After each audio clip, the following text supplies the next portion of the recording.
ang Senado, may mga ilang senador na busy sa pagtatanggol sa procedure at may mga senador na busy sa pagtatanggol sa Vice Presidente.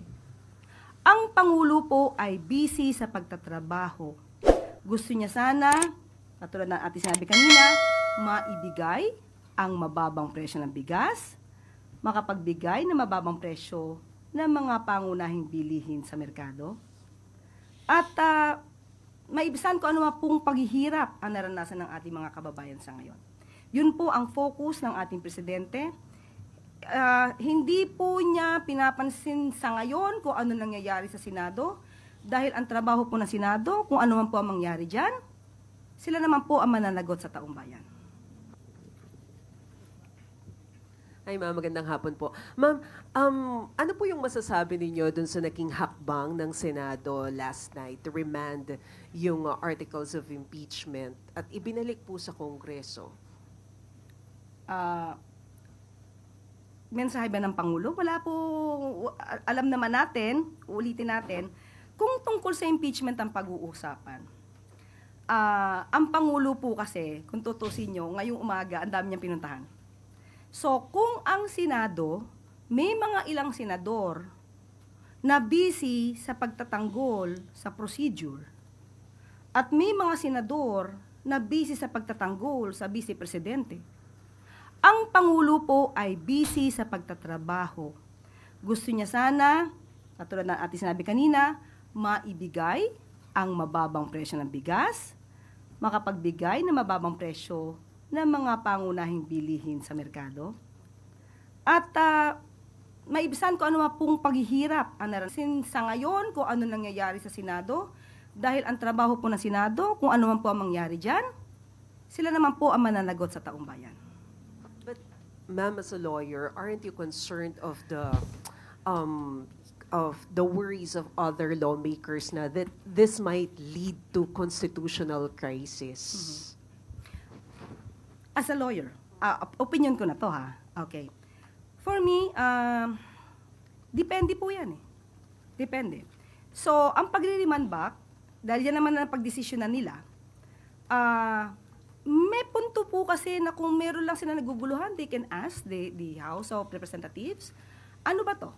Certified ba to? Kasi when you say it's a certified, may verification at naipasa yan, consider dyan na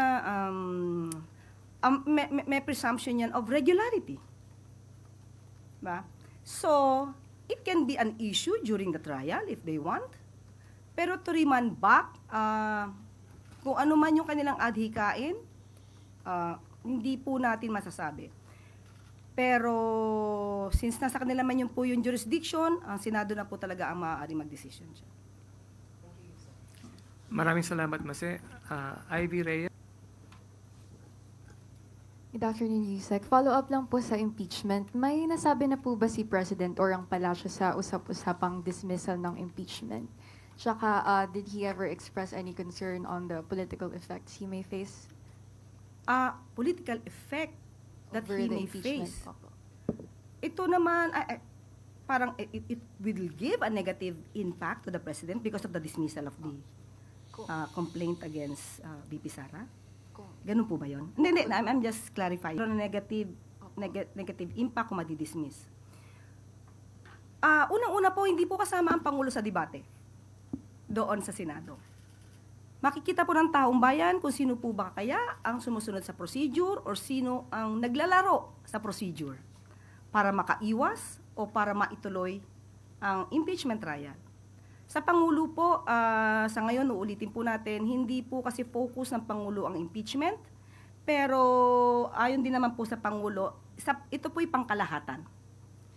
Kailangan din po talaga ng transparency, accountability sa lahat ng public servants. Hindi lamang po sa usaping impeachment trial. So pag sinabi po ng Pangulo na proseso, dapat sundin ang batas, dapat sundin ang konstitusyon. Huwag paglaruan ang mga procedure. Yung naaayon lang po ang paggamit ng procedure at rule of law para ito sa taong bayan, para sa interes ng taong bayan. So wala po tayong nakikitang ano bang negative impact na mangyayari sa Pangulo dahil hindi po siya kasama sa anumang pagtatagisa ng talino sa debate dito sa Senado. So kung ito may madismiss, sabi nga po natin, taong bayan po ang huhusga sa Senado kung ano po ang ginawa nila during the impeachment trial. Thank you po. Last question. Impeachment. Follow-up question, Ivan Marina. Sige. No, not impeachment. Babalikan ko lang yung sinabi nyo kanina, yung you challenged SIPCOR na kung sinabi nyo walang iwanan, sana wag iwanan ng mga tao sa CQ or something like that. Clarify ko lang ho, ito ba in reference to Senator-elect Camille Villar's statement thanking the Vice President for her support? In general, dahil pagkaibigan ka, nagsiservisyo ka, hindi ka lang dapat para sa kita, para pagsilbi ka sa taong bayan. At ang dapat ang lahat ng mga pinagsisilbihan mo, ituring mong kaibigan. So kung ikaw ay magiging kaibigan at magsisilbi, tuparin mo. Thank you. Salamat, Ivan. Si relate impeachment, si ano muna, si Eden Suarez Santos pala. Sorry. Okay lang.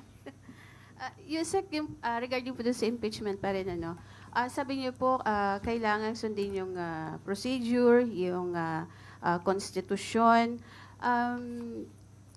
Dapat po ito rin nang sundin ng Kamara Representantes kapag ka po nag-file ng impeachment complaint against the President po. Kasi di ba merong i-file before yung Duterte Youth, pero hindi po binigyan ng pansin or hindi na po napagtuunan ng pansin ng Kamara, na isa po doon sa kinu-question din ni Senator Alan Peter Cayetano. Mas maganda pong itanong nyo yan sa spokesperson ng House of Representatives. Hindi po natin saklaw yan. Thank you. Maraming salamat, Eden. Last question, Christian Rosores, Radyo 630.